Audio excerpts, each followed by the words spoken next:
Hey everyone, and welcome to Comedians on Technology, People and Drugs. I'm your host, Sam Joseph, and today we're very lucky to have comedian Laura Kelly on the podcast. Hey Laura, it's really great to have you with us. Thanks so much for sharing your time. Hey Sam, it's so nice to be here. Thank you for having me. Yeah, absolute pleasure. And you're a very funny person, and I'm sure that all the listeners are really, really keen to understand your comedy origin story. And then there's this pause where I try and think of a famous superhero and what their comedy origin story was and try and riff on that. But I haven't really prepared one. And I think Ooh. I've done most of the. Oh, what did you Oh, have? do one for a Black Panther. Oh, Mm. right. Yes. Do you come from your own secretive African country that mines deep adamantium comedy from under the ground? Yeah, And you're now bringing that out into the world. Is that how it works? yes. I I've always felt a deep spiritual connection to Black Panther. No, um, I am from Cape Town, South Africa. Mm, My comedy roots really started in theatre. mm, I I studied theatre for 4 years, but I always knew from when I was like 3 years old that I wanted to mm, be on the stage. I was doing like school productions, and I, I caught the performing bug when I was 4 in my preschool's production of Snow White, where uh-huh. I was cast as the Wicked Witch. Oh wow. Typecast from day one. I know it's never left me. Um, I was cast as the Wicked Witch, and it was like that was it for me. Mm, So throughout school, I was involved in all theatre productions that I could. I was doing community theatre as mm, well. And then when I left school, I went to a theatre college and I studied it like specifically. And then I graduated and COVID hit. So I mm, couldn't do anything about mm, it. I couldn't go audition for musicals and plays because they were not happening. mm. Um, and I had all of this passion and all of this excitement and this energy and absolutely nowhere to put it. Frustrating. But there were lots of other people who were in the same boat, you know. Mm, Sorry, mm. I don't know who's messaging me. I'm very popular. Yeah, Sorry, totally understand. Tim. So, Yeah. uh, yeah. Um, I, I was stuck in the same boat with all the other people in my Mm. year who Right, right. had graduated and were stuck with so much passion and so much excitement to get out into the world and work and Mm, absolutely no opportunity. So a lot of us got together and we just started writing, whether we hmm were writing screenplays or we were writing poetry or novels or monologues that we wanted to perform. We mm. we were just writing because we had absolutely nothing else to do. Right, right. And through that, I sort of started writing comedic bits about my own life.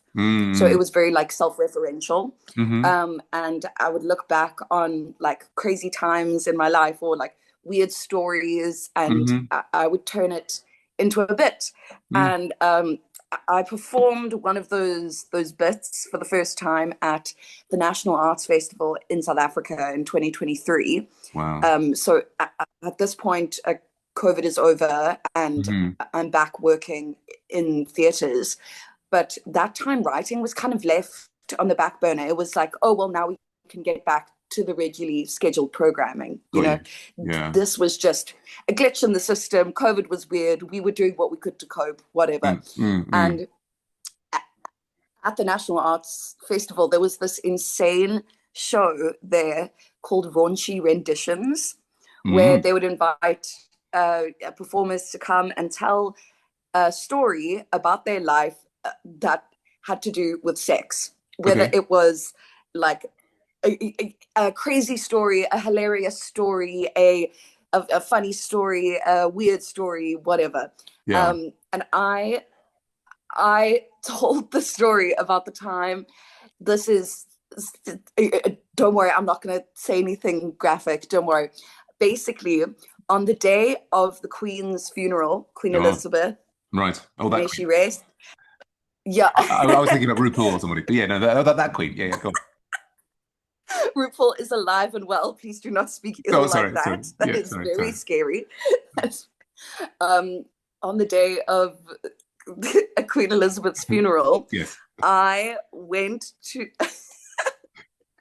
I met one of the beef eaters. Like, you know, those guys that stand outside Buckingham Palace with the big hats and they're Yes. not allowed to talk to you. I met Yes. one and he took me back to the Royal Army base. Oh, yeah. And while the Queen's funeral was happening, me and a beef eater were in the Royal Army base. Right. It was Right. like the most important day of his professional life, and he chose to spend it with me. Oh, I fantastic. felt very honored. Felt very honored. But basically, I wrote a comedy set about this story, and I performed Right. it at this weird show called Raunchy Renditions, and that was it for me. Amazing. Like that was the start, and the ball just kept rolling. So Sure. all of those stories that I was writing back in COVID, that I was like, oh well, I'm never going to touch Oh, this yeah. again because this is in theater. Uh-huh. They suddenly, I was like, oh my goodness, this Yeah. was why I was writing it. Right, I've right. never even considered stand up before that show. Hmm. And Hmm. that was in 2023. And Mm. yeah, the rest is history. There we go. Yeah. Amazing, amazing. And then, like, I feel bad about it. I can't help but there's a little bit of British knowledge that the beefeaters are not the guys with the big furry hats. I think the beefeaters are the guys at the Tower of London who have the shorter hats and they have sort of red and gold Oh, uniforms.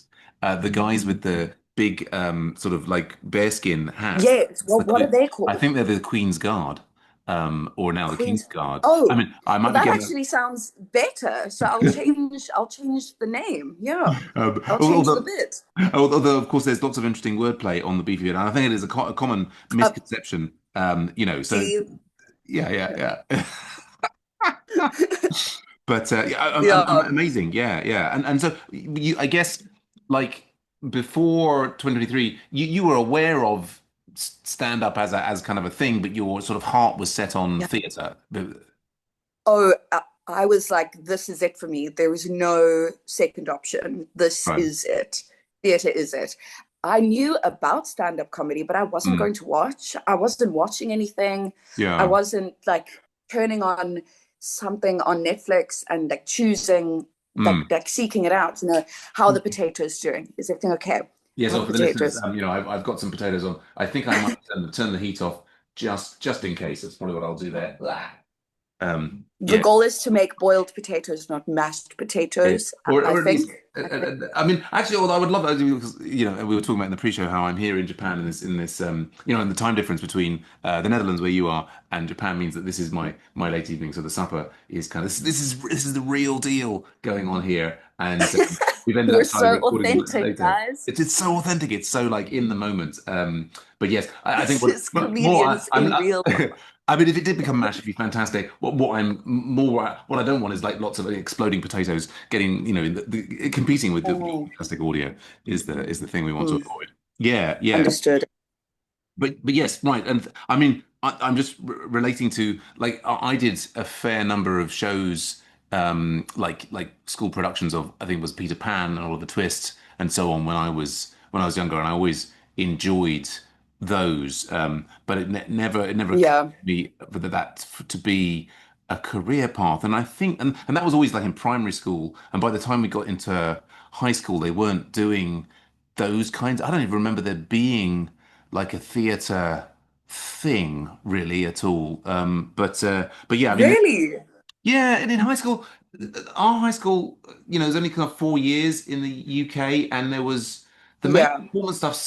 That my memory of it is that it was all music, and I did play the trumpet, and I hated it, and I didn't like being in the, and they sort of there was all this pressure to be in the orchestra, and yeah, and that time I sort of like went in on In myself. the least offensive way possible, of course you played the trumpet. Of course you played. That is I, not meant to be offensive. Of course you played the trumpet. it's It makes perfect sense. glad to hear it. I'm nothing if not myself. But yeah. So, I mean, amazing story, and obviously, all of that theatrical training, well preparing you for the exciting world of stand up. So that was 2023, Yeah. and so that raunchy rendition that was effectively your first comedy gig. Would you say? Yeah. ever. I wasn't really looking at it like stand up at the time though. No, I no. was I was storytelling. Yes.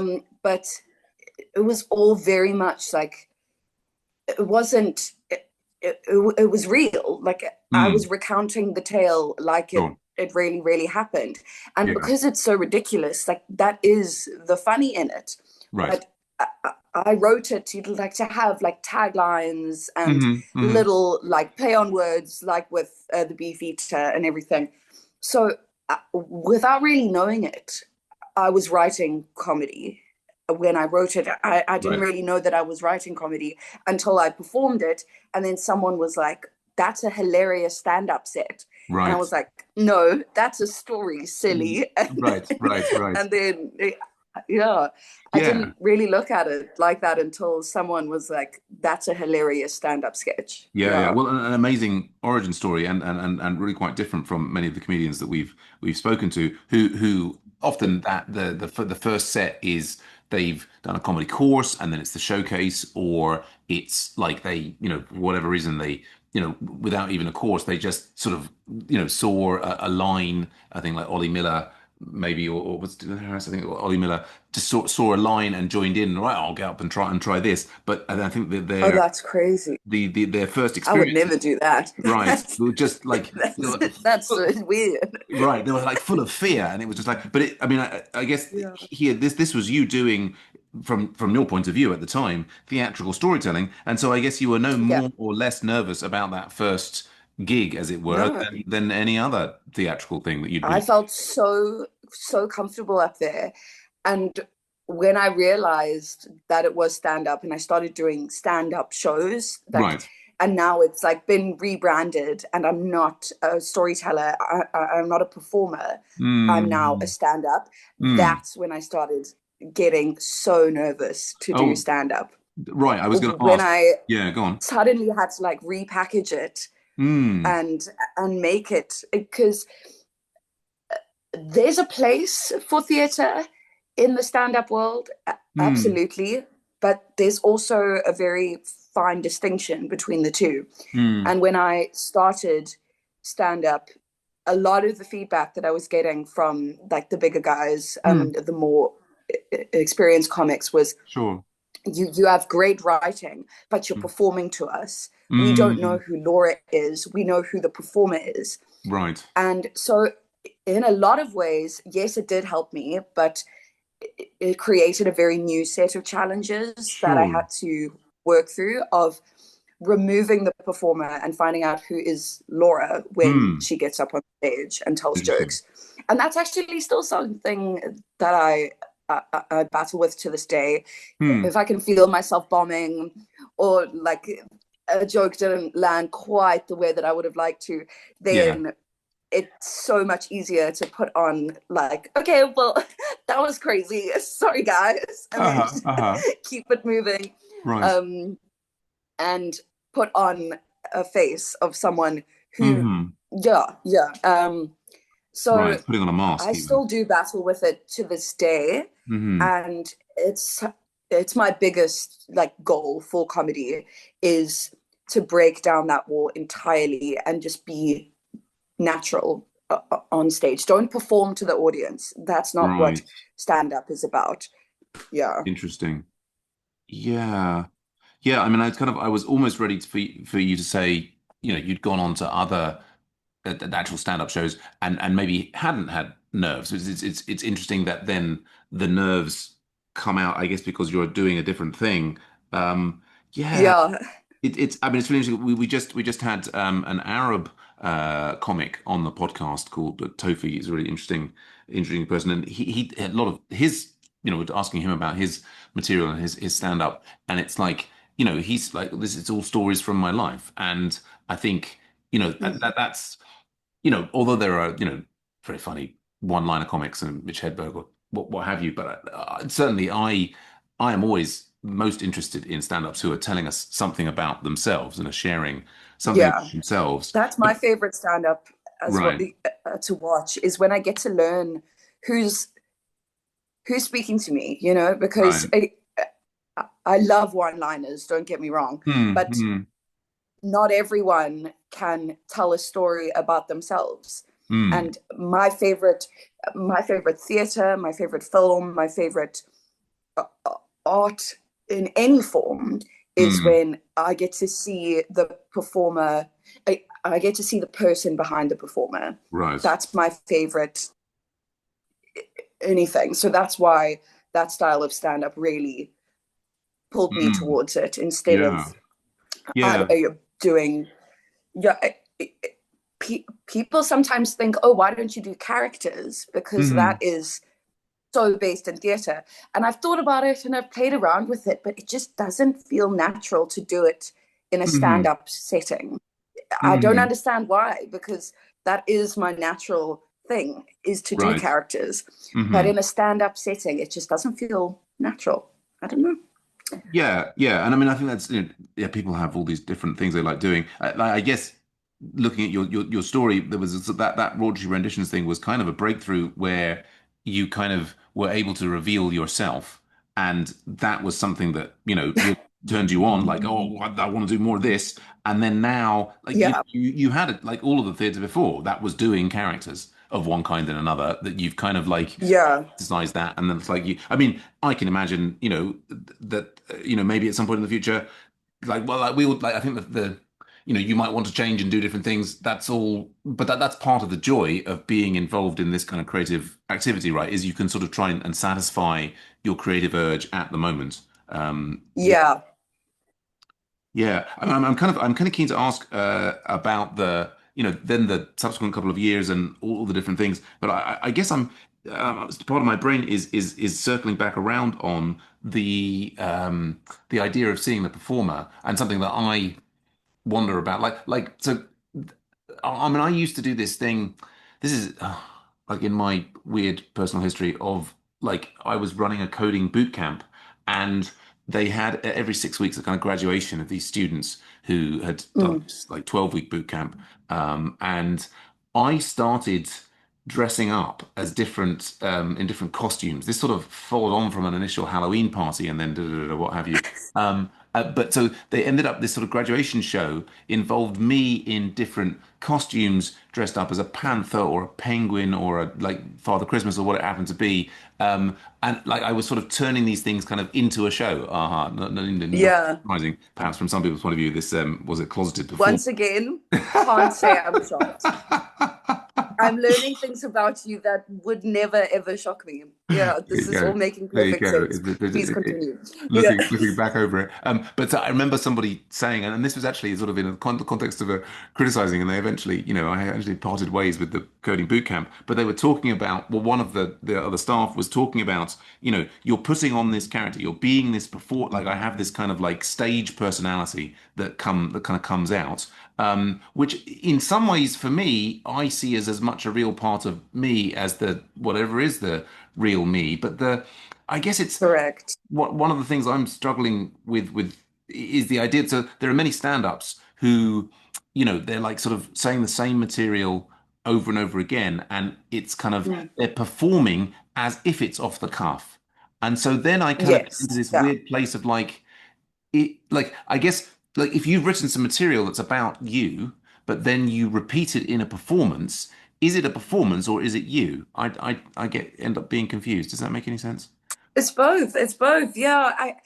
I think the feedback that I was getting of we can't don't perform to us, I think Mm, that was specific. It was very necessary for me personally mm, to mm, not do that because my material is so personal.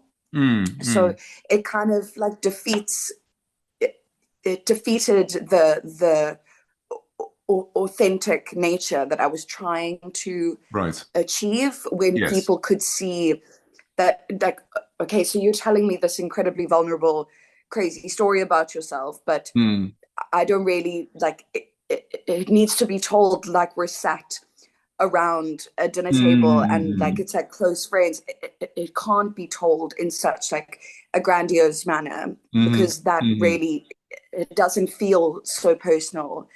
Right. And yeah, and that's the feedback that I felt like. Yeah, yeah. So No, and it's that makes still sense. me. Yeah, It's cool. still me. but then there's, I just need to tap into that part of myself that Right. would tell that story that way. If it Hmm. was just me and like four friends around a table and I'm telling it to them for the first time and I know they're going to freak out Mm, because mm, Laura, that's crazy. Why would you mm. do that? And Right. I'm like giving it the juice that it needs because I know they're going to think this is insane. Right. But Right. it's still so that version is still very much authentic, but it's just not how you would necessarily think to do it on that big stage in Yeah. front of, I don't know, 70 people. Yeah. Yeah. Yeah. So you just have to tap into that version of the story. Yeah. Yeah. Yes, and that makes perfect sense, and that mirrors some things that I've heard on. I mean, I'm a big fan of Pete Holmes. You Made It Weird podcast, and he's a famous comedian. And but I forget where it comes. So there was somebody on his podcast saying that one of the a great trick is to whenever you're doing stand up to approach it like you're really excited to see an old friend or even a new friend and tell them this story. That like if you can approach it with the mindset of, oh, you're going to be so excited to hear about this, which is almost is very similar to what you were just saying, Yeah. is that gets you in the right frame of mind, and it reminds me of things that we had Ollie Rawdon on the podcast a while back, and he was talking about how a joke that used to be his really working. Bless me. Good Bless grief. you. Sorry. No worries at all. That his opener sort of stopped working at some point, and I think he got some feedback with some people saying, your heart's not in that anymore. And there's this, I guess, there's this Yeah. thing of it's all come up on Pete Holmes' podcast about musicians and playing music, and in order to give a good performance, they need to get into the kind of mental state of the emotions of when they wrote that song. So I guess there's a thing of Yeah. any of our comedic bits, there's a kind of, if you're telling that story, if you end up losing the original feeling and then it just becomes like a sort of performance mask that you put on, Mm. that I guess one way of looking at it is that the audience can tell that you're not really there and you're not They really can see right through it. Yeah. interesting. Especially with comedy, you can hear when someone has done a joke 1,000 times and they're sick of it. Mm, You mm, can hear it in their cadence, in their, you can see it in their body language as well. hmm. They know they're preempting it. Right, It completely loses that feeling of, we always need to remember that the audience has never heard the joke before. right, It's They are hearing it for the first time, and we have to deliver it like that every single night, right. or else what's the point, right? Well, What's the well, point? well, indeed. I mean, one approach that I take to dealing with that is by telling completely different jokes every night, which has mixed effects. Yes. And then that's one way to maintain authenticity is to like just be and so often, something that happens spontaneously on the night is the thing that gets the biggest laugh. And one of the things I struggle Mm. with is, with repeating material is I get bored. It's not just of my material. Everybody gets bored of my material, but no, it's like, I find advertising drives me insane. Like just watching the same advert a second time, it makes my skin crawl. And so like actually, I don't know. So how do you feel about telling the same joke over and over again? How do you manage not getting bored of Yeah. jokes? For the first like year of comedy, I really didn't like doing the same bits, Mm, because I was getting bored, and I could mm, feel myself like, I think because I was so new, my mm, progress was a lot slower as mm, well. So I think it can be quite disheartening to do the mm, same jokes night after night and feel like it's not getting better or you're right. not improving. Mm, But I kind of had a bit of a breakthrough. I'm going to say it was like 2 months ago with comedy, mm, where I yeah, pretty recently, I had a bit of a breakthrough where I had one show where I recorded my set, and then mm. immediately afterwards, I went outside, I watched it back, and I like nitpicked. Hmm. I was so specific. I was like writing things down that like no one would notice. It was Hmm. just that I knew it. And Hmm. I made like a list of notes, like bullet points. What do I Hmm. not like about this? And I Hmm. had another gig the next night, and my goal was to fix those nitpicks. Okay. So I stopped trying to look at it like in a grand picture of, well, I just need to be funnier, because Hmm. that's very difficult. Sure. So instead, kind of breaking it down like a director, Hmm. like like I'm watching a performance and Yeah. I'm directing. What would I say as a director to Hmm. improve this? Right. And that's when I started really enjoying doing the same bits night after night, Mm. because I could look back at it and really like get into detail about what I liked and what I didn't like. And Hmm. now it feels like I'm really creating like the perfect 10 minutes, Ah, because okay. I can go back and I can be really specific and take it the next night Hmm. and know exactly what I want to change. Okay. Yeah. Yeah, Yeah. that was quite rambly, but No, no, yeah, it wasn't. No, no. got there in the end. Yeah, Well, it made perfect yeah, sense to me, and that's very coherent. No, yeah. yes. And so then, yeah, you've done extremely well there. Also, answering the other background question, which is sort of like after that first raunchy renditions, like you had that period of say material breakthrough recently. How frequently have you been managing to gig since that deciding stand up one true way? Back in Cape Town, the comedy scene is really, really hot right now. Oh There's a yeah. lot of open mics, there's a lot of gigs happening. Mm. And they were starting to get more and more paid gigs as well, which is Hmm. Hmm. fantastic. Great. The scene is relatively small though, so the circuit is big. There's a lot of shows, but Yeah. there's quite a shortage of comedians. Oh, okay. So we all know each other. Like there's Hmm. not a single comedian who I have not met or like had a proper conversation with. Right. We are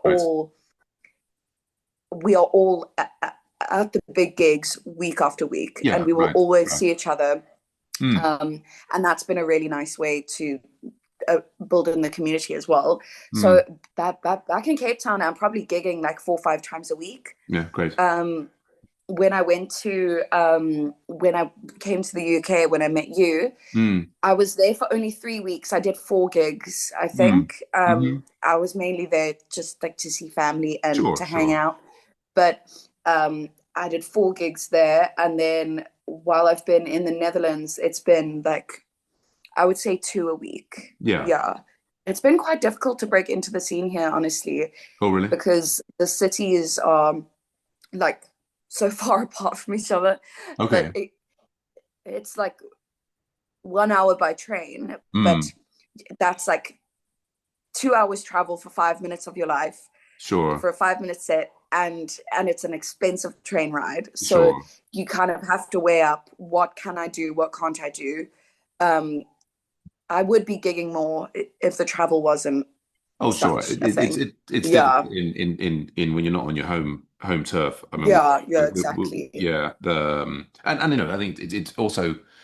Yeah, so certainly when one first starts, you're kind of overwhelmed by the need to gig kind of endlessly. That it is, I think, Yeah, important to occasionally take breaks and have life experiences and other things that can, exactly. Yeah, take time to write, take time to do all that stuff.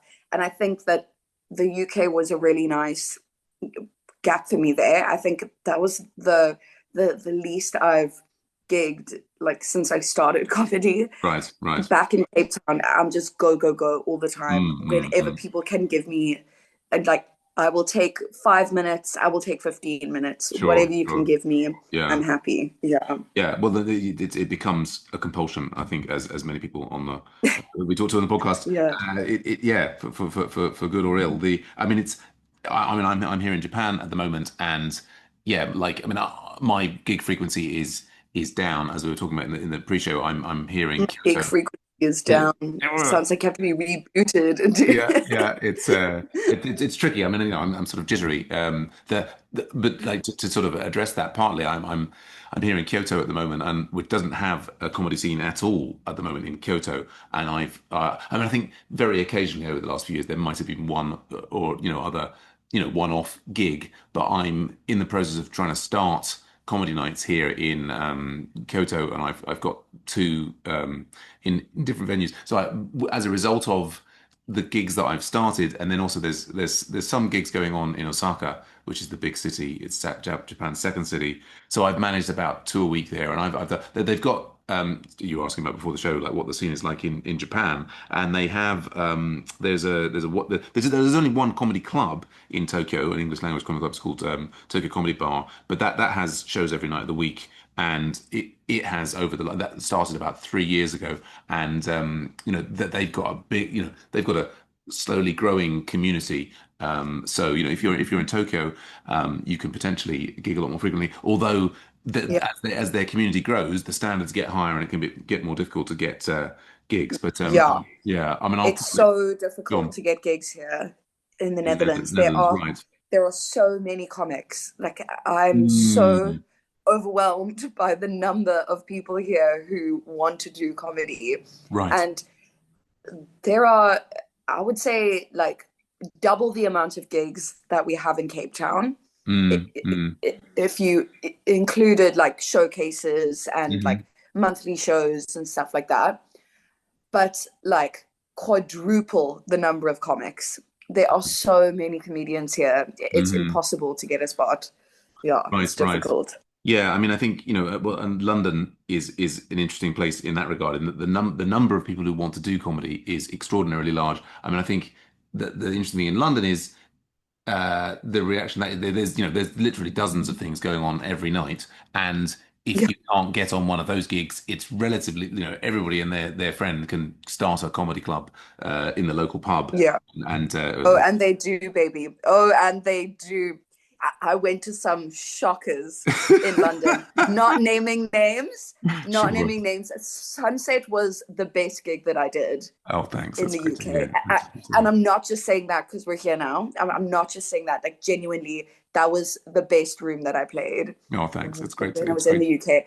I went to some absolute dismal events, but we won't talk about that. No, no, no. Let's Well, keep it positive. Let's I mean, keep it that was the positive. thing for me between 2021 and 2023 is I kind of gigged very, very heavily in London for 2 years, and I saw rooms all over London, and it partly, Sunset is a bit of a reaction to what I saw. It's like, okay, Yeah. yeah, So cool, that's what we're not gonna do exactly, is exactly. yeah. Brilliant. Oh Well, gosh. yeah, I mean, well, it's wonderful talking to you about the process. And this next question is kind of like a thinly veiled way to talk more about process. The question is, of course, how is technology affecting both your life and your comedy? And technology can be all sorts of things. As I often say to the guests, it's, pen and paper is a kind of technology, a memory mnemonic, like the memory palace to remember things. That's a technology of sorts. But these days we've got things like Yeah. artificial intelligence, and we've got our camera phones, and you mentioned already, recording back your set and so on. But so yeah. Yeah. I continue to be very interested in every aspect of your process. But let's put the technology flat. Do you see technology changing how you're doing your comedy or how you're living at the moment? Yeah. I think when I first started, like I was saying earlier that I didn't really enjoy the first year of doing comedy Oh, because really? I didn't like doing the same jokes night after night, and I felt Okay, like I yeah. wasn't improving, and it was Mm, it was like a slog to feel like I was winning in this mm, game. Whereas mm, like there were very few nights where I would get off stage and be like, "That was good. I'm happy with mm, that." mm, And that can be really disheartening. Like night after night, going up there and like knowing that it does work, and then just mm, doing it wrong. mm, Oh my word, I was like beating myself up about it. mm. And so then because I was not enjoying it so much, Mm-hmm. I wasn't recording my sets. I Oh, really? wasn't filming myself. I wasn't voice recording. So how on earth am I supposed to get better Hmm. if I don't give myself the feedback? Right. I would ask other comedians for feedback. I Mm. would say, can you watch? And yeah, whatever. But Sure. that's all pretty subjective as well. Hmm. And what someone else thinks about my joke and what I think about Sure. my joke are two very different things. Absolutely. So when I finally had this breakthrough of like, Laura, you're not going to get better if you don't just. I know we all hate the sound of our own voice, and watching ourselves in a recording is sometimes it's so painful. Like there are Mm. so many kind of forms of torture than watching yourself for 10 minutes on a Mm. blurry phone recording. But that is literally the only way that I felt myself starting to get better. Right. Um, Right. was treating myself not only like the performer, but like the director Right. when I got off stage, and giving myself the critique that I sometimes would be too scared to hear from other people.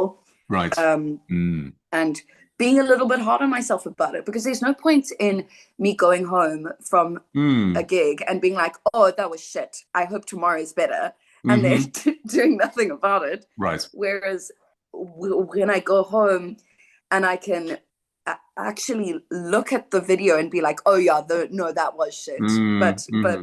here's what I can do differently Right. tomorrow. Right. So giving myself the space to not only cringe at myself, because it Hmm. happens literally every night when I watch the Right. recordings. Oh my Right. god, it's awful. I still haven't really gotten used to watching myself, but that Mm. is the only way that I have gotten better, Yeah. is by doing that. Yeah. But- Fantastic. Well, I know that the listeners know exactly what I'm going to say next because it comes up so Oh, frequently. Is you mentioned hating the sound of your own voice or watching back. I am one of the few people, and I'm not the only one, who absolutely loves watching myself back. I mean, I just I have to say, much as I love performing on stage, one of the highlights of my night is then oh afterwards my god, sitting down and watching myself back, and it's just sublime. It really is. that I mean, is so funny.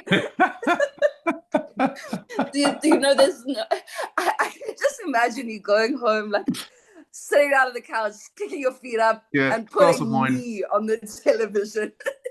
That is so funny. Oh my Oh. gosh. And it's kind of it is slightly painful if I've had a bad set or part of the set is not as good as Sure. I wanted it to be. Although usually what tends to happen is I find myself I'm more self-con like when I'm doing a set or it's going along, I'll kind of be like, wasn't sure if that was going great, which I won't expose that internal Sure. Yeah. Yeah. to the audience. But so often when I'm watching it back, I will end up feeling, I'll be like, oh, okay, actually, that wasn't, okay, and absolutely seeing the room to improve. Yeah. I think that's, it's Yeah. the essential to watch oneself back or listen to oneself back, as part of the process. But yeah, I mean, this is the thing. But for me, I think the first time I heard my own voice recorded, well, I have a particular memory of being about 14, and I think that they say that often the reason that people don't like the sound of their own voice is because it sounds so different from how it sounds in their own head Mm.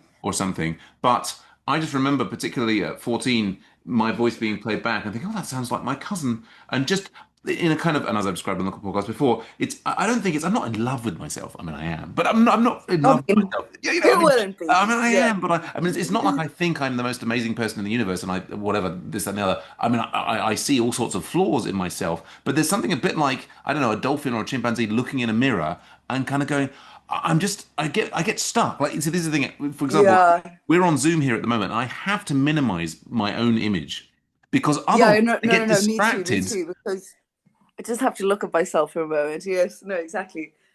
But this, I was sort of assuming that as a stage actor that you would have had lots of occasions where shows would have been filmed and so on. I was sort of thinking that you'd be in that camp of someone who actually quite enjoyed watching yourself back and the sound of your own voice. So I'm sort of slightly surprised to hear you're in. I mean, it When is I'm playing more a common. character, Yeah. I love watching myself as a character. Oh, really? Watching Okay. Laura is you Oh, I hate see. that, don't like Okay. that. Yeah. Wow. Interesting. Yeah, yeah, but that's I think I've got a big problem with so for the listeners, uh, um I was born with a stutter. You've probably heard it a few times throughout I the interview. haven't I haven't But noticed it, but yeah, okay, but go on. it, it used to be really, really bad when I was a Oh, I kid. Like see. I Okay, wouldn't speak in public. So this like dream has sort of been like a pipeline. got It's you. sort of felt like something that was never really attainable, which is why theatre was what was really, really drawing to me because it's polished. There is a Mm, rehearsal and there's a script, got you. and I can learn those lines and I can practice where to breathe so I don't stutter and da da da da da. Ah, It's polished and it is refined and there's no mistakes. Well, there are, but got you. there's not allowed to be mistakes, basically. Mm, mm, mm. Um, Whereas with comedy, it's so authentic, Mhm, and mhm. and I think I've got a little bit. I still have a bit of a mental block about um, being myself on Sure, stage as sure. well because I'm so scared. I'm still very scared to stutter in public. And Mm, sometimes it's really bad when I'm having like a terrible set and I get like super anxious and really worked up. mm, mm, It mm. comes out and it's like, oh, well, now this is so much worse for everybody. This is really not fun at all. Um, so that's why I start all of my stand-up sets with like a little bit of a joke and a debrief about my Mm, stutter. So mm, it's super quick. It's so like mm. we like zoom past it and then it's done. But it just makes me feel safer and it Sure. makes the audience feel safer. If I do happen to stutter, Hmm. then they're not left there being like, I don't know what to do with this. Like Right. we can laugh about it together. You know, Hmm. it's not something. And that was a big step for me Mm, was mm, starting to tell the audience that I've got a stutter because hmm. I think I was so nervous of not like looking perfect and like Right. looking like the perfect performer. Hmm. But that's again, my theatre brain, my stand-up brain have to Sure. separate themselves often. Mm-hmm. And as soon as I started telling the audience that, hey, I might stutter, don't worry Hmm. about it, Hmm. I started feeling so much more like myself on Mm, stage. And I wasn't masking so much mm. anymore because yeah, I was just being a little bit more real with them and letting them in on it. Yeah. Yeah, Yeah. no, that's fantastic self-knowledge and makes perfect sense. It's interesting. It makes me think. I was just recording my AI podcast yesterday, and I was talking about something I think I do on both podcasts, which is I listen back to myself, and I do hear myself saying certain. I like what I say, a lot. I don't know if You someone. know, I say a lot, and then I also tend to start sentences, and then midway through I go off at a complete different tangent. Is a thing, and it's yeah. yeah, there's a lot of and ums and so on. And I mean, I have this thing in, I've got like plugged into my microphone. It plays the sound of my voice back. It's not, I don't know, if I put both earphones in, the idea with this sort of side mic thing, or what is it, side tone, other podcast folks have said that helps them, like if they can hear a little bit of their own voice. I mean, at least I'm hoping Mm. it will allow me to kind of monitor and not for myself, it's not so much stutter, but like these filler phrases that I put in Mm. while I'm thinking, and I have hoped that it would allow me to do it less. But to be honest, I don't think I'm managing to change it. But Okay. the guest on the AI podcast yesterday was saying, but it's authentic, and this is because I actually interviewed Yeah. on the previous one I'd interviewed an AI, so I actually did Oh a my God. I had GPT-4 as my What did guest. you have to say? Well, it was all very corporate and quite polished, really. But I mean, we did get into Oh, saying, like, shocking. Shocking. I was sort of pushing it on, could the AIs sort of take over and replace humans? And it was kind of like, yeah, probably. So, it was an interesting. I mean, like, I think the content of what it was saying was not so surprising. I think it's interesting there is the fact that they've now got a system that can, create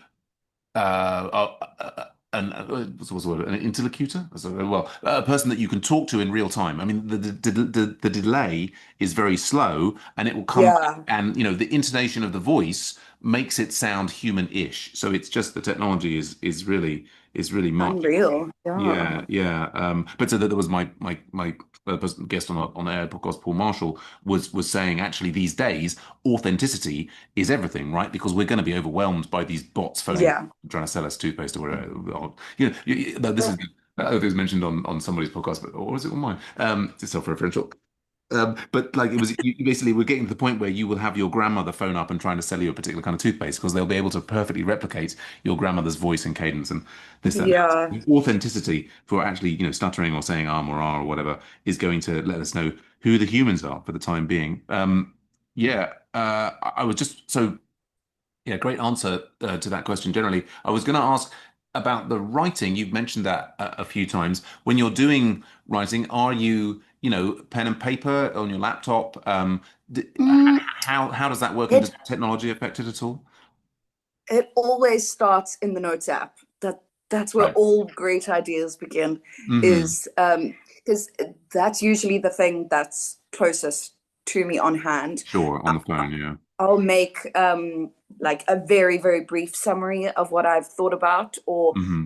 the premise of the joke, or whatever I'm writing about. And Mm. then that will turn into pen on paper. Yeah. Oh, I okay. really like to write. Yeah. I Mm. really like to write out my jokes and like see them. I, Mm. I like to I like to see the words, and I like to see how the words look as Mm. well. Hmm. If the sentence doesn't look right, then Mm. I know that something's not right as well. Right. Um, and I also just enjoy writing and rephrasing things and being able to cross something out and then move it around over there and then say, Mm. oh no, Mm. that goes there. And I like seeing the mental process sort of play Hmm. out Hmm. on the page.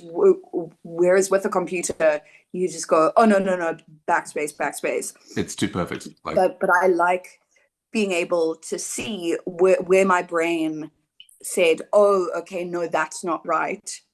Cross that out, move that there. hmm. Whereas if you Hmm. just do Hmm. that on a computer, you don't really see where your brain No. decided that was the time to move it.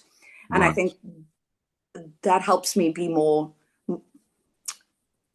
with my writing. I think it helps me sort of streamline my thoughts a little bit Hmm. better Hmm. as Hmm. well. Yeah, yeah. If that, yeah, Yeah, no, that makes perfect sense. Great. And I guess it makes me uh, want to ask about the extent to which, so once you've got the words into that, the right shape, are you then trying to deliver the, it with exactly that phrasing on stage, or is it sort of, well, to make maybe an explanation, so the guest two back from you was Jay Yamaki, who's a Japan-based comedian, and he was talking about, and he, writes and will be reviewing his notes on the train on the way to a gig and so on. But then when he gets to the gig, he kind of basically doesn't. I mean, he used to, as I think I also did, like went through a phase of like, I must say it exactly this way. And what yeah, he's done, and I've certainly done, I'm not doing it as well as he is, but it is kind of sort of see you do this preparation. I think he does probably more than me. And then he was saying when he's on stage, if he can remember it just so, great. But if not, no problem. And he's sort of like so that allows him yeah, to be kind of loose. And I mean, what I'm doing recently is I'm kind of almost like explicitly not writing things out, and I just have kind of bullet points, and then I kind of yeah. in order to I mean for me in order to try and be more relaxed I kind of almost assiduously don't write out the material. I mean, I'll probably, this is just a Mm. funny phase that I'm going through. I'll probably swing back. But yeah, well, what's the relationship between what you write out and then what you actually say on the stage, would you say? Oh, yeah. So I used to be someone who wrote out the whole thing, Right, right. um, and I think because that made me comfortable. It's like a script, Mm, and I can learn a sure. script, you Right. know. Yeah. But then that was boxing me in a little bit Mm, to the performer mm, thing, and then I'm thinking about what's my next line. I'm not thinking about trying to tell a joke, you know. right, I'm not right. thinking about engaging with the crowd, Hmm. making sure that we're all on the same page. If there's a side piece that I can do, if I Mm-hmm. can go off on a tangent, that was all like blocked off because I Mm. was sticking to the script, Right, and right. that's no fun for anybody. Mm-hmm. Um, so, um, so what I do now is I don't like to write it out fully, but there are some bits that I'm like, okay, this is how it's going to be said. Mm. Um, Mm. and I don't like to. There are some things that will be word for word, but now I just do bullet points of what my jokes are, Mm. so that I remember the order. The Because sequence, yeah. sometimes, like, I change up Yeah. the sequence of the bits during the set, Hmm. just for flow, for pattern, to make Sure. sure that everyone's happy. Yeah, yeah. So what I do now is I just do the bullet points in the order of what the bits are going to be. Right, Yeah, right. yeah, But then there are certain bits. There might be certain punchlines or certain connecting bits or what have you that you will have spent some time writing out and getting yes, yeah, just yeah. so Word it's for not there. word. That's how I'm going to do it. Yeah, Yeah, because I yeah, mean that makes sense. I mean, you know, yeah, I find myself almost a little nervous about writing out bits like that because I'm worried that I'm it's going to tip me over the edge of being bored with them yeah, by having done them. And I'm in this weird zone at the moment where I'm doing this 10 jokes a day thing, which Callum Mackenzie introduced me to, which and I'm just sort of like trying to write, I mean, jokes is a strong word, but I'm trying to write, you know, set up an expectation and subvert it and try and just train my brain to be always thinking in those terms, yeah. in the hope that that will just kind of like flow through to make me, you know, more spontaneously funny in the moment. Mm, Whether that's working or not, I don't know. I mean, I've just had this idea for a kind of a show which is called you know, Story of My Life, which I'm kind of like, oh, actually, you know, I'm sort of thinking about the different, and again, this is talking about being authentic on stage. Thinking about the different interconnected bits of my life and thinking, oh, right, yeah, because I've done that. And then you know, I could, for example, have spent the day to day just working on writing that out and assembling all of the bits. But instead, I've spent the day working on a, you know, artificial intelligence thing to like automatically generate, you know, one-liners. yeah, Just, you know, it's kind of I'm almost scared. I'm a little bit scared to go in and write now for fear that I will prevent myself. You know, that I don't know if that makes any sense. You know, maybe too in my head. That's what happens when you get a lot of free time. But yeah, yeah. yeah, that's great. And I mean, so are you thinking about so far it's all gigging. Are you thinking about doing longer shows and doing festivals and things like that? Um, I really wanted to go to the National Arts Festival in South Africa this year. Mm, I, I would have done a lot more there. I mean, I was speaking to one of my comedian friends there last mm, night, mm, mm, and he he was there for 11 days, and he did 21 shows in mm. 11 days. Yeah. Whether that was his one man, Hmm. or doing an opening bit for another comedian, or Sure. doing Sure. an open mic. Like, that's crazy. 21 shows. Hmm. That's Hmm. crazy. Yeah. And he said that that has grown him so much, and he's Sure. had such a great turnaround because of that. I don't think I'm quite in that space yet. Hmm. He's been doing it for 7 years now, Hmm. and Hmm. I'm only 2 years in here. So Yeah. I'm still in the place of like trying to create the best 10 minutes, and Sure. I'm still in that space. I'm certainly not opposed to doing longer formats in the Mm, mm, future, but right mm. now I think I'm just working on what I have. Sure, Yeah, sure. No, that right. makes perfect sense. I mean, yeah, then that what your friend was saying there, yeah, I think that's often people say the same about Edinburgh in the UK, and Yeah, people do over 30 days, they do huge numbers of shows, and it's a big growth experience. And I'm kind of now in my it's like I started probably doing stand up again in 2021, and so I'm coming up on it being 4 years, and it was actually this year that I've just started doing longer shows at some of the smaller yeah, festivals in the UK, which is fun. But I think, yeah, I mean, I kind of, yeah, I'm starting to come back to the idea that getting a really really solid 10 or a really solid 20 is is an important thing, and that's actually at the moment Yeah. in Japan. I'm kind of focusing on having a Japan set that kind of Oh, works that's awesome. in Japan. That's kind of like, well, what I'm hoping Yeah. is having polished that here, I'll bring that back to London and see how that goes. But talking of a friend, that brings us nicely on to the next question, which is, which people have had the biggest impact on your life and comedy, and you know, uh, Mm. yeah, often that kind of sort of gets answered as part of the comedy origin story. But yeah, are there who would you say are the people who've really had the biggest impact? Um, Literally every single person who is involved in the Cape Town stand-up scene Right. has been it is the most wonderful community of people. Mm. I feel so excited to go to gigs all Hmm. the time because they're all my best friends, you know. Wonderful. I'm very, very lucky that when we get together to do shows, we're not just working. I'm spending time with my friends, you know. Wonderful. Yeah. Um, and we're all incredibly honest with each other. If Hmm. something doesn't work, no one's going to beat around the bush Hmm. and lie to you and blow smoke. No one's Hmm. going to do that. We are all very much of the mindset that if one of us gets better, we all get better, Wow. and Amazing. we have to continuously raise the bar for ourselves Mm, and mm, for each other. If we hmm. get complacent, then the entire scene quality will dip. Hmm. And Hmm.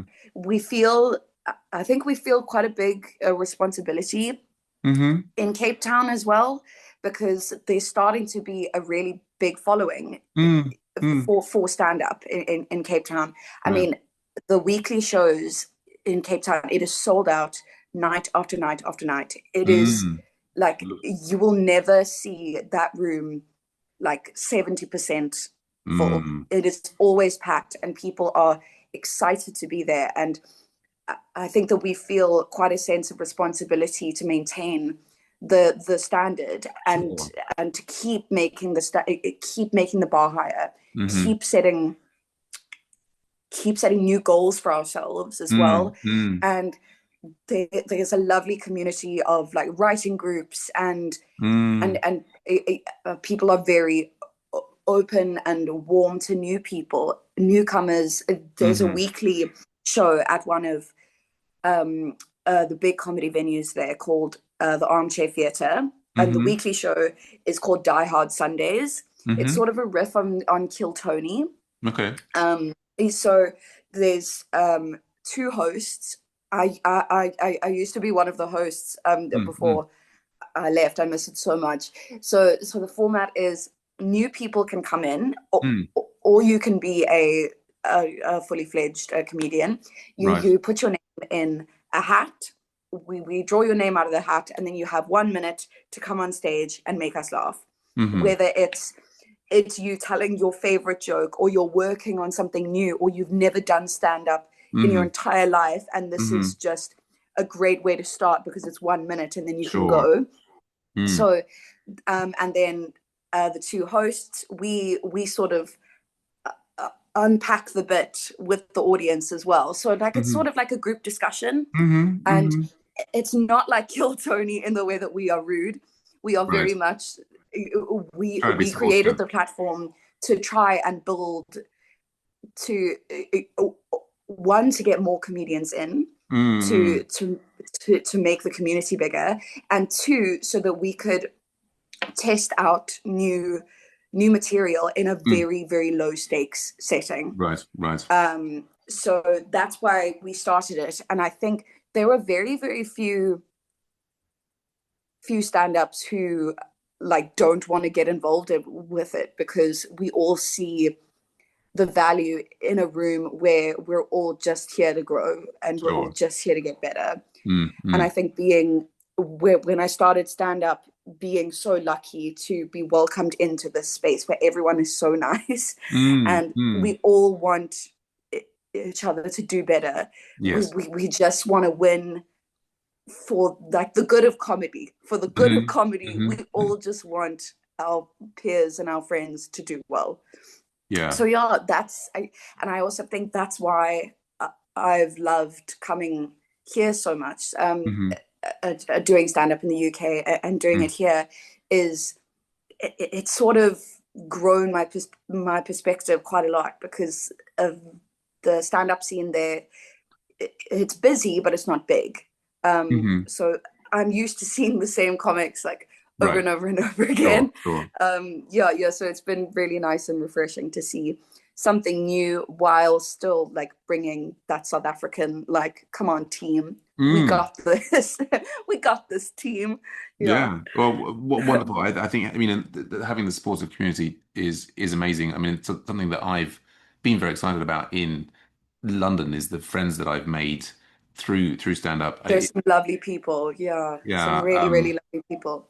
It's I mean, the it's interesting that there's so many different communities. I mean, I just did I did a special like science gig in Cambridge, and we had a pre sort of warm up there, and there's some people doing them for the first time, and we had a Zoom session with a Google Meet session where everybody was giving feedback on each of the sets, and that was very supportive.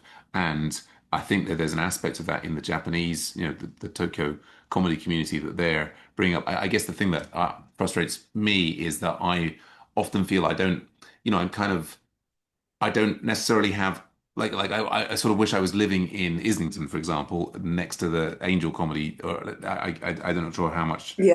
you have in Cape Town, but you know, I come here occasionally to Tokyo, and I see like how their community is coming on and how it's growing, but I'm not here frequently enough to really properly be involved in it, and I'm kind of being a bit, left behind. So that sounds like a fantastic base that you've got there in Cape Town. Oh, they're all so lovely. They're such a wonderful group of people. I've been missing them a lot, and like seeing them all go to the National Arts Festival and like Mm, touring their shows and all like doing it together.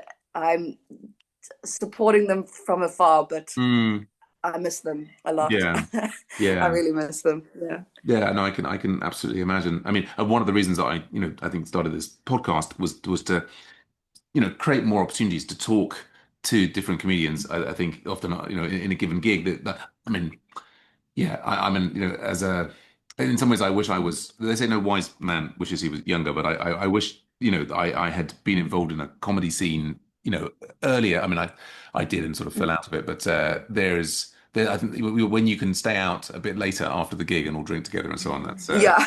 that's wonderful camaraderie. That You know, is part of it, I suppose. yeah, yeah. Doesn't hurt. Doesn't hurt.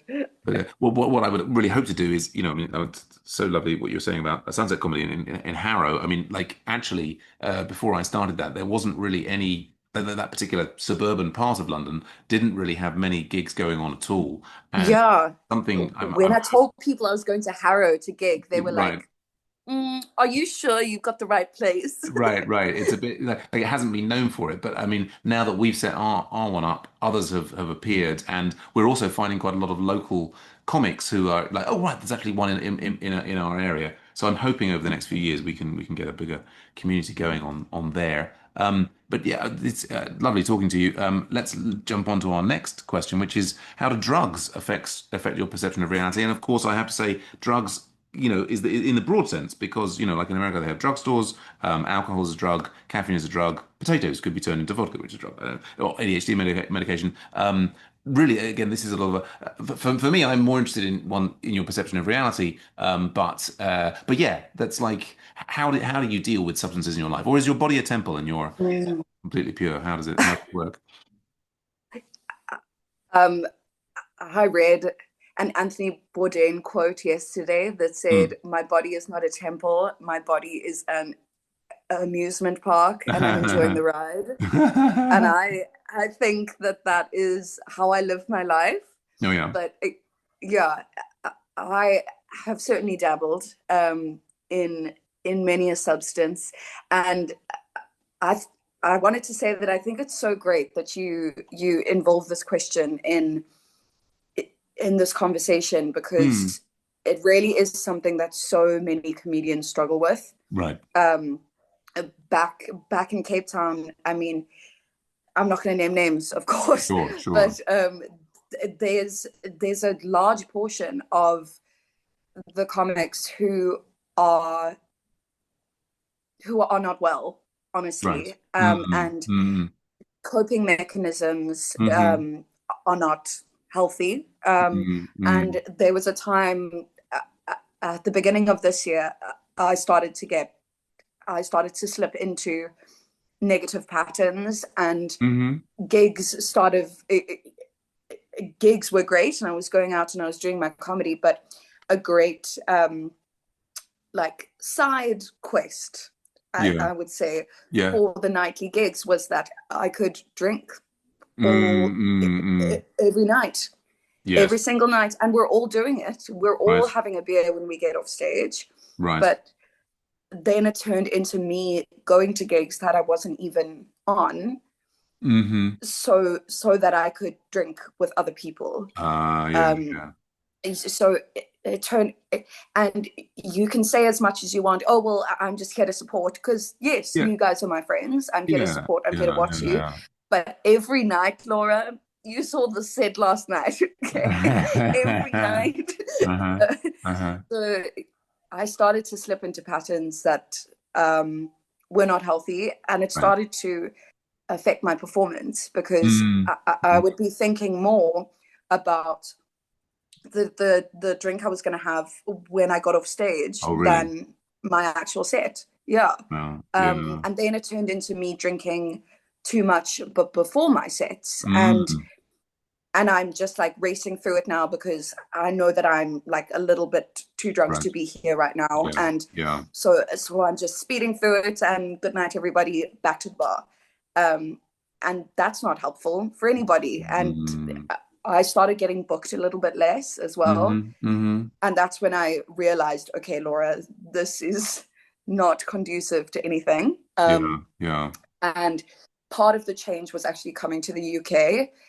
My parents were noticing some changes in me, Mm-hmm. and Mm-hmm. some negative changes. They could see uh, I was starting to lose a lot of weight, and I wasn't getting enough like nutrition in, Sure. because wine is not nutrition, Laura. As much as we all love a glass of wine with Mm-hmm. dinner, it Mm-hmm. is there's little nutritional value in there. Sure. Um, so I was always going to come to the UK, but I think my parents were so relieved when I made the call that I was going to come, because Mm. it was a lifestyle change. It was literally Mm-hmm. picking me up away from this night after night pattern and Right. dropping me off somewhere else. Mm. And I Mm. was staying with family, so I can't go out every night and go crazy. Mm. I did that a Mm. few times. Let's not be so pure about it. Uh-huh.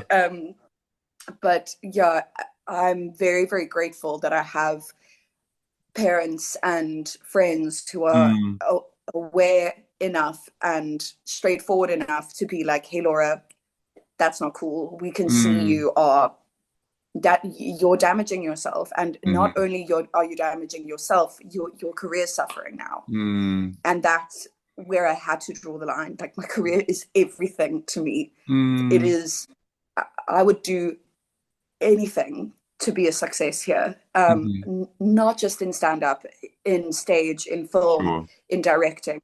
Mm. It is my biggest thing in my life right now, Right. is my career. I Mm-hmm. care about it so much. And it took me sort of losing grasp of that to realize how important it actually is. It took Mm. me doing a hell of a lot of backpedaling so that I could pedal as fast as I could forwards. Mm. Mm. Yeah. So don't do drugs, kids. Don't Right. do drugs. Well, no, thanks for sharing. And Amazing, if you're going amazing to story. do Go on. drugs, do it with people who make you feel safe, and do Mm. it not regularly. Okay. Right. Right. And that's my tip of advice for you. Yeah. Yeah. It's interesting because stand up is so often used to help sell alcohol.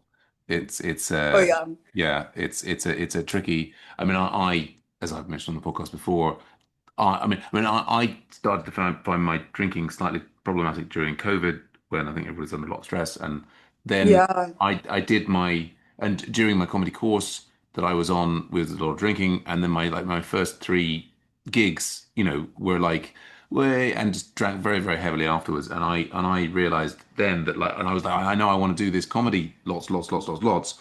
I cannot. And I decided at that point to cut it out completely, and I haven't drunk any alcohol for Yeah. 3.5 years now, and I do miss it. I do miss it. It Oh is yeah, dude.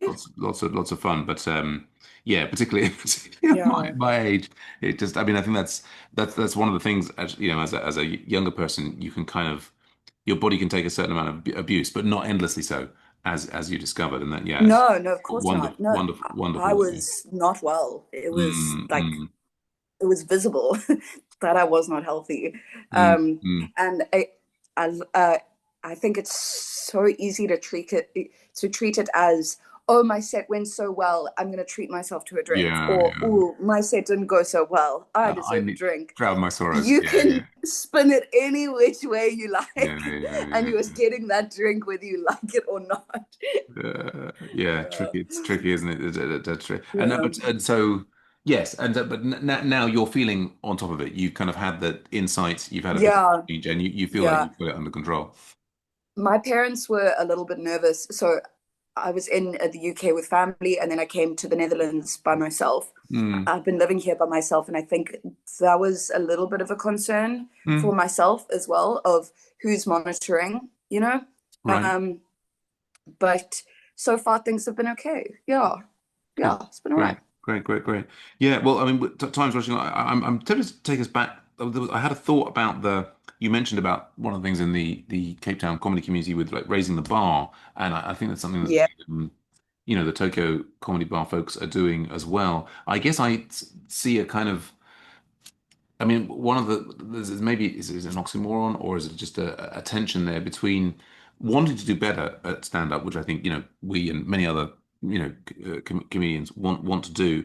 That there's but it seems like somehow being on stage, we need to be as relaxed as possible. And so there's a kind of mm. tension between wanting to do better, but if you're putting too much pressure on yourself to do better, then you're somehow less relaxed on stage. I don't know that there's Yes, necessarily yeah, yeah, an yeah. It's answer. a vicious cycle. It really Yeah. is. There are some like techniques and stuff that I still use from theater to like release tension. Oh, really? I carry quite a lot of tension in my chest, Mm, my mm, vocal cords, and that's mm, when I start stuttering. mm, So there are like some breathing techniques. Box mm. breathing is what they call it. Right. Um, so I do that, and I do sometimes I'll even do like a physical warm up if I'm really, really anxious for a set. Mm, mm, I did a gig at the start of the year it was in Feb or March. mm, It was like my two South African comedy heroes, Robbie Collins and Mojak Lehoko. They mm, are like two of the biggest names in the country. And they were doing a show, and it was the two of them and me. They mm. asked me to open for Wow. them. Yeah. And Great. I was like, this is the biggest thing that has ever happened ever. Okay. Mm, mm, So I prepped for weeks for that show. I was like, these guys have to see me mm, at mm. my peak, or else Right. everything will Right. be ruined forever. Oh. So, so I was so nervous driving to that gig. I remember I was doing anything that I could just like to release tension. I was doing like tongue twisters and like Mm. limericks, and I was like singing as loud as I could in the car, and I was doing breathing exercises. And then when I got to the gig, my body was still so full of tension. I Yeah. remember I parked around the back of the building, and I Uh-huh. was stretching in the parking lot so no one would see me. Right. I was so tense. My body was just like knotted. I was so anxious, and I'm glad I did all of that because it went well, and Yeah. Great. my tension was like released from my body. But sometimes you just have to do whatever you can to Yeah. get rid of those nerves. Yeah. Yeah. Yeah. No, I do find myself there's a kind of yeah, like particularly as I'm sitting waiting for the gig, there's a kind of sort of connect. Well, I'm a bit of a fan of Eckhart Tolle and like connecting with the inner body and those sorts of like mindfulness things that Mm. I can find useful. Yeah, yeah. Well, and which takes us nicely on to our last question, which is, what does it all mean? This life, this universe, and everything. And you know, my previous guest Tofi sort of poo-pooed that, saying, "Oh, that's like that's a question for like sort of." White middle class people to ask, what does it all mean? You know, there's the struggle, there's the struggle. I mean, to me, that, and I said to them that's also an answer. That's an Yeah. answer. It's like, why do we get up in the Yeah. morning?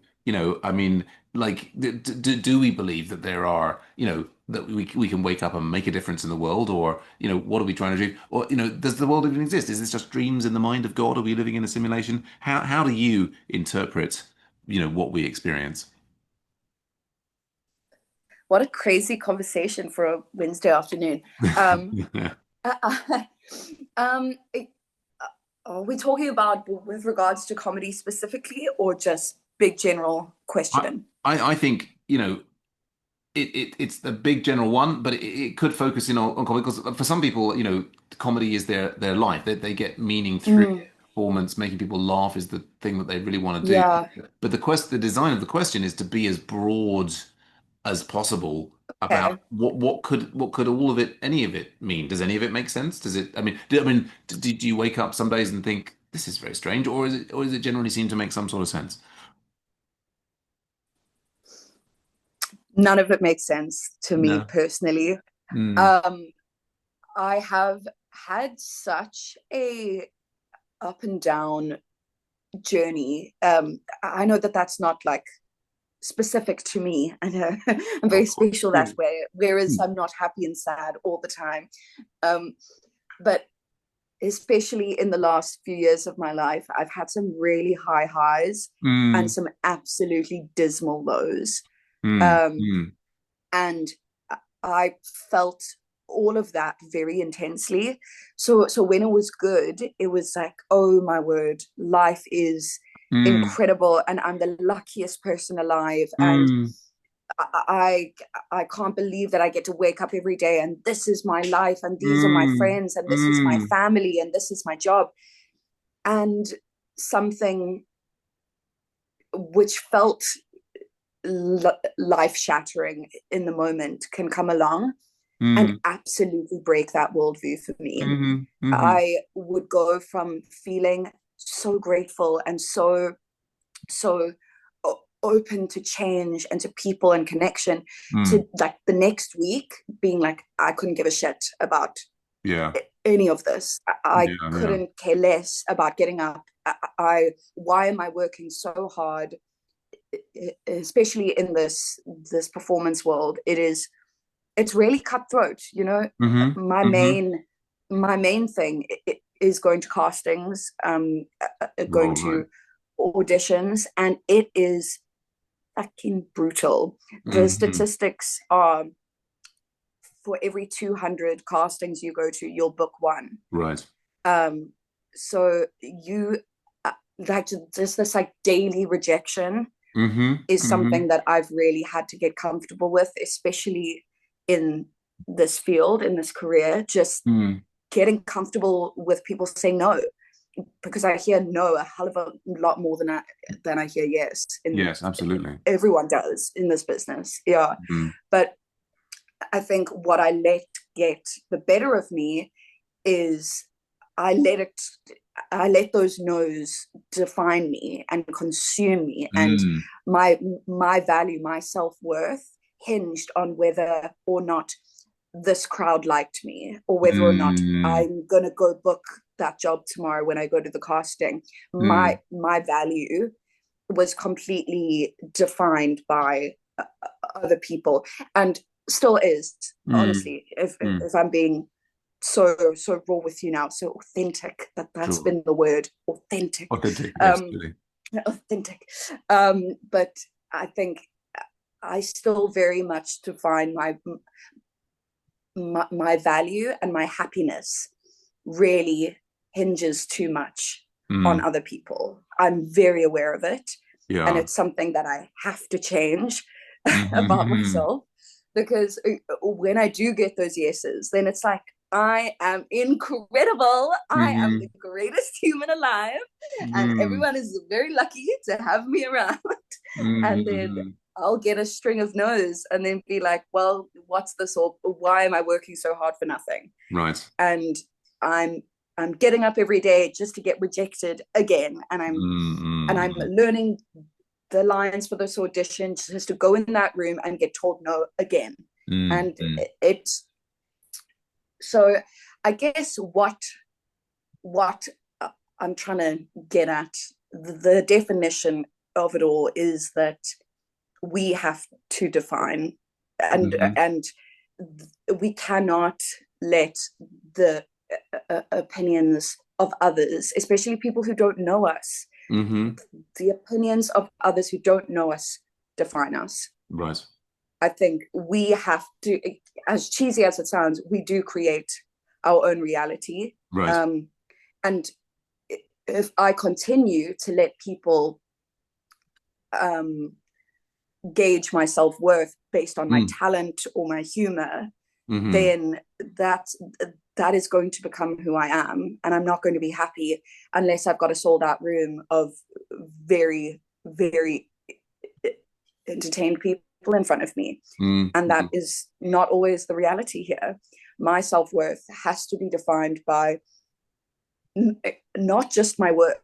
Mm. First of all, I think that's Mm. something that Mm. I'm very guilty of, is putting all of my thought towards my job Mm. and wanting to make this happen so badly, being so passionate about this being my future that it just consumes me.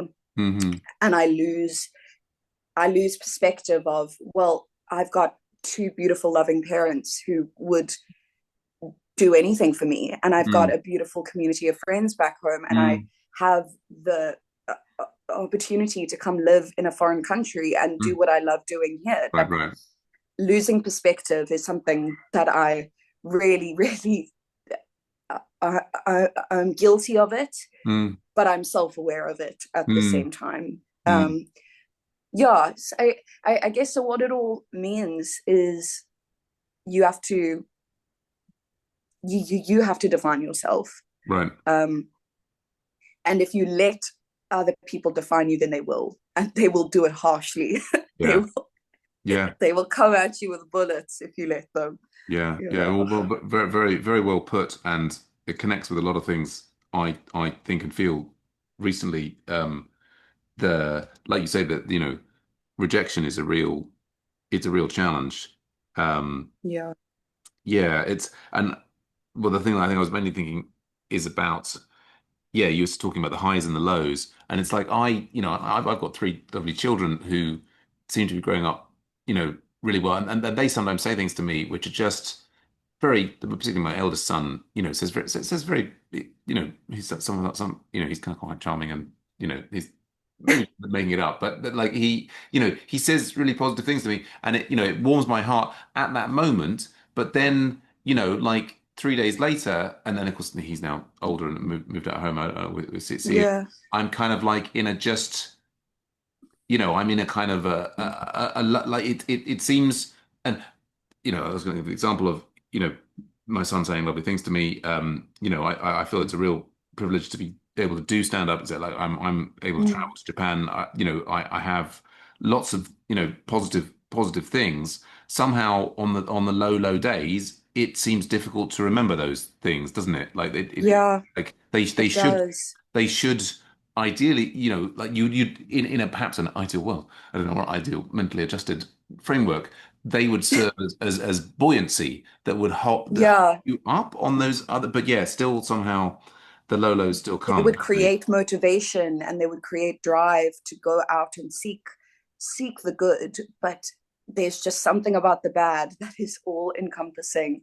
Hmm. It's yeah, Yeah, it's tricky, isn't it? Yeah, I mean, I think, but I think it's. Thank you so much for sharing it. So honestly, I think one of the things I've got from a lot of podcasts and other comedians sharing their feelings and so on is realizing that sort of everybody like we may sort of perceive people who are like nominally have made it or at levels of success that they are somehow in this like perfectly beautiful, happy, everyday sort of world. But I think, every human has these up and down days, and we're all fighting different, aspects of the sort of the ongoing battle. And I think when we share that and we acknowledge that, it makes it a little Mm, bit easier, that we're not facing these challenges. yeah, Yeah. I think it's so important to embrace the bad as well, but Mm, not to hold onto it. Like right. to acknowledge when rejection happens, because that Mm, is also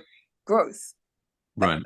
Rejection is an opportunity to either self-reflect or self-improve, but it's not something that should define us. Mm, um mm, yeah, and I'm incredibly guilty of doing those things, so I'm kind of preaching words I mm. don't follow here, but I know that it's something that I have to work on. Yeah. Yeah, it's great to have the Yeah, ideals. So we try and point ourselves in the right direction. Fantastic, Laura. It's been an amazing conversation. this has been Uh, so. yeah, it's been great. And if people want to find out more about you, they want to see your comedy, where should they go on the teaming interwebs in order to You chat with can you? find me on TikTok, but mainly Instagram. Go to my Instagram, it's fine. Laura Kelly dot mp3. Hmm. And if you are wanting to follow my company, I run a variety show back in South Africa called Smoke Show. Hmm. You can follow us, smokeshow.sa, on TikTok and Instagram as well. Yeah, follow the company first, actually. Don't worry about me. Boost those numbers, baby. Yeah. Great stuff. Well, we'll get both of those links in the show notes. And yeah, wonderful. Well, thanks everybody. And remember, you can help support comedians on technology, people and drugs by going to patreon.com/comedians on, where any level of support will help us to continue to produce this show. I don't think anybody gives any support so far, so you could be the first ever. But I know it's a cost of living crisis. Please do follow us on Facebook, comment on the episodes, comment there. We'd love to hear your thoughts, and we look forward to being in your ears again soon. Last word to our fantastic guest, Laura Kelly. Last word is authenticity, community, vulnerability. Those are 3 words, but take them.